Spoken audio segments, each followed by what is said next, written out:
Whoa. What's up? What's up? What's up? What's up? What's up, baby? What's up? What's up? Hey, y'all, what's up? It's Cameron on Cameron Music TV, and I'm here to discuss Beyonce Renaissance. Y'all hear my voice in between being sick. I'm not claiming I'm not sick, but in between like these weather changes, screaming at Beyonce, and then just whatever else my voice feel like it want to do. This is what I'm sounding like. Okay. If you're new here, please subscribe to my channel and like the video, share the video with all your friends, comment your thoughts down below. I want to know what you thought about Renaissance, whether you went to the actual tour, the concert, or you saw the movie, or both. Because really, it's really both. It's really giving both though. And the way y'all try to drag Beyonce last week, all because her hair was 613 and she looked washed out. I mean, come on. Hold on, let me figure out how to turn this sound off. Who amongst us, who of us does not look a little lighter from time to time? Woo! Jesus. So anyway, if you guys don't know, Beyonce, yes, she had a tour, the world tour for Renaissance. She also flipped it into a film because baby said, one thing I'm gonna do for real, is get this check. Okay. So yes, it came out in theaters December 1st, really technically night of November 30th. I bought my tickets 2 months ago because I was like, I will be in formation for the queen. I don't care if it's just her sitting in front of the camera talking the whole time. I don't care. I will be pulling up. So we get there and I told my friend, I was like, listen, I don't have step for Beyonce. Okay. And the thing about being a Beyonce fan is usually Beyonce stans are not friends with Beyonce stans. Like you're usually the Beyonce stan in the group. So in most of my friend groups, nobody goes as hard for Beyonce as I do. Those who do, we get together for the cause and then we disperse back into our regular lives. Okay. So yeah, so when I asked her, I was like, you want to go? You want to be my day? You want to go? Whatever, but you got to make sure you're in formation. Baby did not disappoint, okay?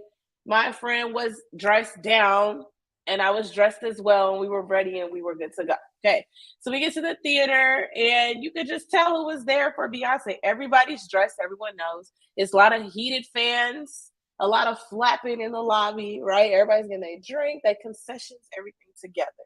Now, I had looked at the time of the movie and I was like, oh, baby, we're going to be here a long time. I knew for sure that it was going to be just the concert, like Homecoming. Like, I don't know if I knew that's what it was going to be for sure. I didn't really give it no thought. I was just like, I just know I'm going to be there. I just know I'm going to have a great time. I just know. But because of the seats I chose, like, I'm a big, like, if I'm going to go to the movie, if I'm going to be out in public, because I be at home, okay? I be at home. But if I'm gonna be out in public, I need all the fixings. I'm not sitting over here. I'm not sitting too close because my neck hurt. I'm sitting smack dab in the center, all the way at the top, because I got to be able to see all of this that's happening. Y'all know crazy stuff be happening everywhere. I got to see if a shooter come in. I got to see. And y'all might think I'm dramatic, but it is what it is. So that's where we were sitting. Now, yeah, so it opens up. I'm not really gonna go through the whole thing, like, step by step, little by little, chronologically, but I will say this. One major message that stood out for me is I don't have nothing to prove to y'all no more. Okay. The fact that she came up in this industry where it literally is about proving yourself, proving how hard you can work, how great you can sing, how great you can dance, and dance at the same time, how great you can sing and dance and perform at the same time, how great you can sing and dance and perform at a high level and not look winded. And all of it definitely, her whole life has been about proving her worth to others. And it's a hard place, a hard position to be in, because even when you declare that you're not going to be on that no more, you've won the awards, you've had your kids, you've gotten married, you've done all the things, it's still going to be a little embedded. She definitely going to need some like type of therapy or some type of something to change this habit of being a people pleaser, because that's the industry that she came up in. But I'm very proud of Beyonce because for a long time. Like I said, that's what she's been doing. So even with, y'all going so hard on Blue Ivy because she was not dancing to y'all standard at 11 years old in front of hundreds of thousands of people, as if you could do any better. And then to, Blue Ivy committing to practicing and doing all the things, and then being a whole lot better by the end of the show or end of the tour. It still was just like, y'all went in on my child, and the fact that I'm still willing to share her with y'all is just like crazy, right? Crazy. So yeah, that was a big theme for me, because I think if you're not a Beyonce stan and you just think about how much you do in your life that's for others, or sometimes people just lack empathy for others, just period, or no type of consideration of what other people think. I don't think it's good to be all the way to the left or all the way to the right. Like, there should be some things that you care about, obviously, but when your whole everything has been about what the consumer thinks, like, I feel Beyonce, like, y'all obsess over every little thing. If she's sitting on there with her real hair, somebody gonna say she have clip-ins. If she bring her daughter on there, somebody gonna say, where's her son? Y'all obsess over everything. And then y'all also like feel entitled to everybody business just because y'all paying for their music. So what I will say about Renaissance, because I don't think I ever did a review. I did go to the show. I ended up like treating myself, because I was like, you have worked really hard. You got this promotion. You have overcome a lot of things. You have, you've done the things. So you deserve to treat yourself. And yeah, you're going to pay it off. And yeah, you should have done this a year ago because it would have been paid off by now. But 2 weeks before the show, I was like, okay, I'm going, I don't care. And I've seen Beyonce two other times. The last time I went, I think I paid $600, and that was for 2 tickets. So, and that was up close. Like, I could touch the stage, is how close I was. So it made sense to me to splurge in that way. So I was thinking this time around, okay, this is the amount I'm probably gonna spend, maybe cool $600-700 on 1 ticket. And I was willing to do it because I was like, like, I've been working hard and stuff, and I don't be rewarding myself in this way, so let's do it.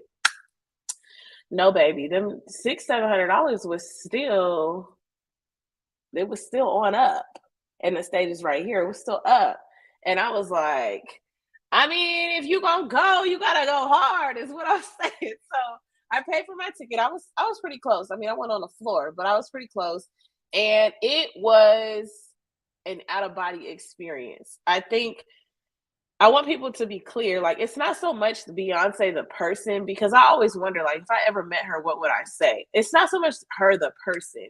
It's more for me, like, the work ethic, like seeing somebody who's been consistent at something for so long, seeing like the climb, the growth, the journey, seeing like how much she puts into the singing, and like, I know every song just like automatically, just like the back of my hand, because it's like I've studied her music so much. I don't even play Beyonce as much as I used to, but it's like in my brain, like I know her music, right? It was cool to see everybody dressed out, like went with the theme fully. Okay. Another thing about Renaissance, if y'all don't know, is she fully tapped into this house genre, which is like stems from the underground ballroom scene. And if you've seen Pose, like that's a good depiction of it, but apparently it's been out for much longer. And even when when you have shows that spotlight it, they still don't do it justice. So there's probably still things about the ballroom scene that we don't know. But I remember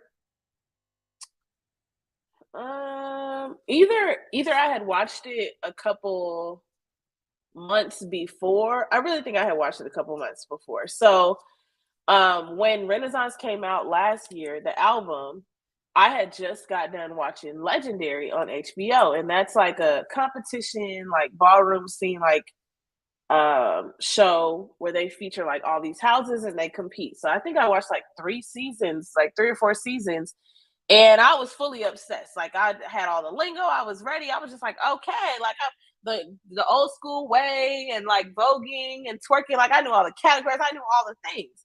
So to now see my favorite artists like encapsulate that moment, I don't know if it was because Legendary was popular. They say they have been working on the show for 4 years. And, her Uncle Johnny had like a really huge influence on her. And then her core fan base is of the LGBTQIA community. So it's like, she very well could have just been like, I'm just about to make this a whole moment. And that's one thing I can say about her. Like, each album has like a fully well thought out theme. So this love letter to the community of her just being like, be who you are, don't care about what people say. Like, church girl always makes me emotional because I definitely was a church girl. But there's so many things where you are this, but you can't fully be yourself in this moment because of where you're at. Like, it sucks. It fully sucks. So her providing this space for people to just be themselves, like, was just definitely like the best.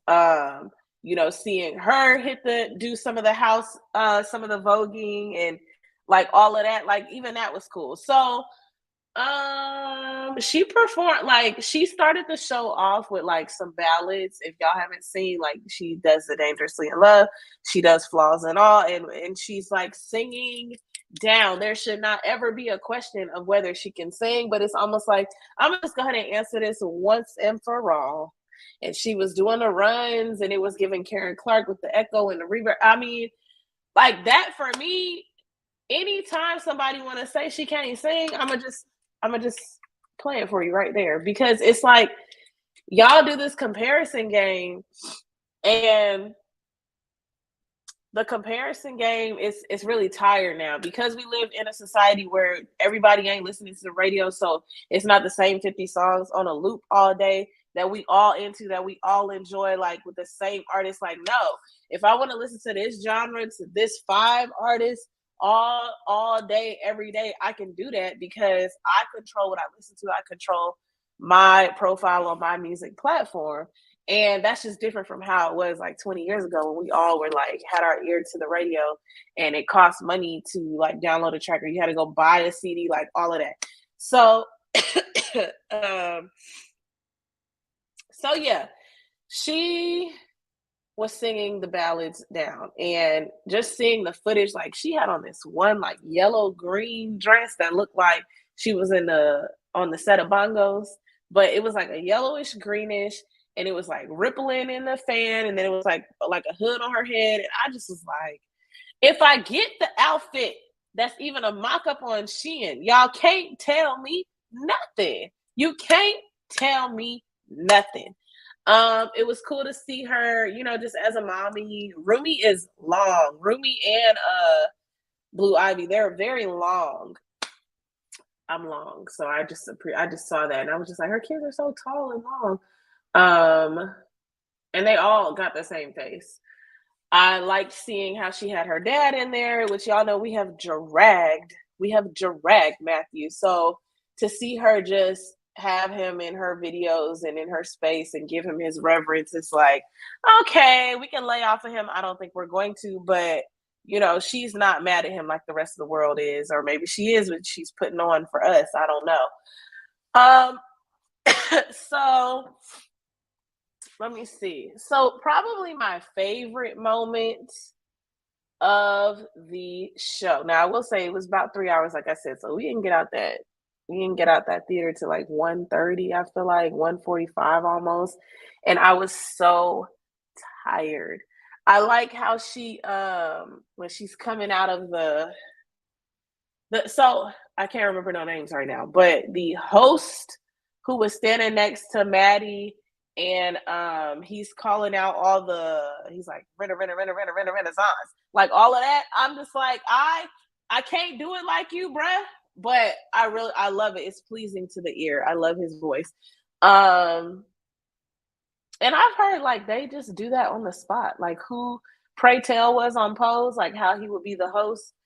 I've heard that they don't be practicing that. That do not be pre-recorded or pre-rehearsed. Like they just be on the spot saying the things. That's a real talent. But no, she was coming out of it, and it was like, this is what I want to see. And she was walking out and walk and walk and walk. I liked that part because baby was eating down. I really liked the voguing or the battle scene when all the dancers were hitting it and twerking it and moving it and juking it. I like when Blue Ivy came out. This that rhythm, this that. I always say this that ice cream, this that burn, this ain't no perm, this that natural. I can't remember the words and it's horrible, but I just know when she says when she starts saying this that blue start coming up from the bottom, then she goes this that bloodline, and then they stand there and then it pause. I'll be like, yes, it's the moment. This is the moment. Come on, that's the part for me. That I like that part because it's like, look at what I made, and y'all try to denounce my child. Y'all try to comfort her hair. Y'all try to comfort the fact that she couldn't dance. She's 11 years old.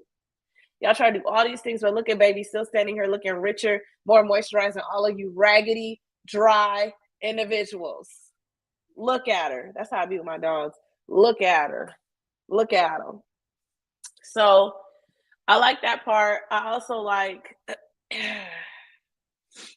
obviously, I like the mute challenge. You did the mute challenge in the theater, and it was so long. It was so long. I was like itching to speak. Like, look around, everybody on mute. We looking around. Tracy Ellis Ross is doing this in a video. Beyonce looking around like, I'm like, girl, I almost messed it up. I almost messed it up in the theater. I would have got jumped. I'm telling y'all, I almost messed it up because I'm like, this is more than a minute. Like, can we break this up? So my theater was lit. Okay. They had the fans flopping. When Heated came on, no, that wasn't on that song. That was on Bet You. So the fans was flapping, but then even on Heated, I always be trying to hear to see because usually I have my family. I have my family, but usually I be trying to hear if everybody knows like the yada yada yada yada yada yada yada yada yada yada yada yada yada. If everybody knows when to flop their fans, because some people be off, and I'd be like, if you don't know all the way, don't do it. Don't do it. Because you added in extra notes and extra flopping that ain't nobody asked for. But no, mine was on point. They was up on Before I Let Go. They was doing the electric slide. Like, people was up, and we did the I got tickets for the IMAX, so the screen was just huge, and we looking up at the screen. I just was like, yeah, I'm in blissful Beyonce heaven, and no one can move me from this space right now. Okay. So let me see what else. When Megan came out. So she had this portion where she was talking about like being from Houston and like what it means to her, and every time she comes back, like she did a good job of humanizing herself. Because she has gotten so big that it just be hard for me to believe. Like, she was like dropping my kids off, taking my kids school shopping. I said, girl, where and how? Because if I ever, first of all, I'm not ever going to see you at Target because I won't be in the store. Okay. But if I ever saw her at Target, I don't know. I really don't think I'm the type to run up to someone because I'm too big on like just human rights. Like, no, just because you're a celebrity doesn't mean that you don't have like a bubble or things that irk you or bother you, or maybe you don't feel like taking a picture, right? I'm too tapped into that. But I just feel like if I saw her, this woman that's literally on my wall in like multiple places and that I've been listening to, and I got all the like, I feel like I wouldn't be starstruck, but I don't know, honey. So yeah, when she said that, I was like, oh yeah, you do. She did a really good job of humanizing herself. She also made sure to spotlight the workers who put together the stage. And I thought that was really significant as well, because I was like, a lot of people do not be spotlighting that. Seeing like how huge the stage was, how huge the stage was, how grandiose it was, how in certain cities that didn't have an indoor stadium or arena, no, I think it's stadium. Let me make sure I get it right. Okay. They would have to build a roof. Like that was crazy. let me see what else. There's a few songs like I like. Like I said, when Megan came out, so she did the Houston segment, like going back home and stuff. We saw like a lot of her when she was little. Y'all know she be doing that. That's like my favorite clip of her when she was a kid. And then when she was in like the little pageant, and she was like, "I want to thank the audience for picking me, my parents who I love. I love you, Houston." When she say that, I'm like I'm always remember that because I think it was on that self-titled album too. So Megan comes out, and when I went to the show, I was screaming because Beyonce kind of talked it up a little bit, and I believe like the song Savage came on, and I just did not expect. I mean, in my mind, I thought, what if she brings Megan out? It would only make sense. But Megan has performed this song so many times without Beyonce and just played her part that I'm just kind of used to not seeing this happen for me. Okay. But when it did happen, and to be there and knowing this is like the first time Megan gets to perform with her, and like it's on her tour, it's in their hometown, like very special moment. Oh, I lost it. I was screaming. Because this was like right off the heels of, Megan getting the verdict and, Tori going to jail and like people still not believing her. And I was like, this is just a special moment for her. No matter what kind of stuff be in the news about her, she's still like a growing young adult woman. So yeah, she gonna do her thing. She gonna have her things going on, but to have the whole world against you and not believing what you say, and then having to take him to court, and she didn't even. I'm not gonna get on a tangent, but it just was really good to see her up there. And then I know she genuinely was. I love you, Beyonce. Like she was having the time of her life. So that was one of my favorite parts. They didn't really have like twins in there too much. They kind of like played the background. They spotlighted like some of the other dancers. They spotlighted the bigger girl who's bald, who was dancing next to Blue Ivy. They spotlighted her a lot. The pregnant, she played saxophone in the back, Crystal. They spotlighted her too, or spotlit her too. Let me see what else. They did give us these little posters. Where is mine at? Oh, it's over there. And she's doing the. Y'all got to tell me what this is. Is it a crown? As a Beyonce fan, I feel ashamed that I don't know. But anyway, yeah, you guys need to go see Renaissance. Okay, they got the cute little popcorn bucket. I think they had a cup too that came with it. I might go see it again. We'll see. They had these free little like 8x10 posters. And it was just cute. It was just overall a great time. Like baby ate down, and I really feel like you should go see it, especially if you didn't get to go to the tour, because although you're not experiencing her one-on-one in person, it is the show and it is worth it. Like if you wanted to see it, if you had other financial obligations, which I completely get, this is the time to go see it. And it won't be in theaters forever. And it's not even in theaters everywhere. So I suggest y'all get to that theater. Okay. I'm Cameron. I want to know your thoughts on the show, on the movie, on just the whole Renaissance experience, honey. I ran my outfit back and everything. Let me know what you think down in the comments down below. I'll see you guys in the next video. Bye.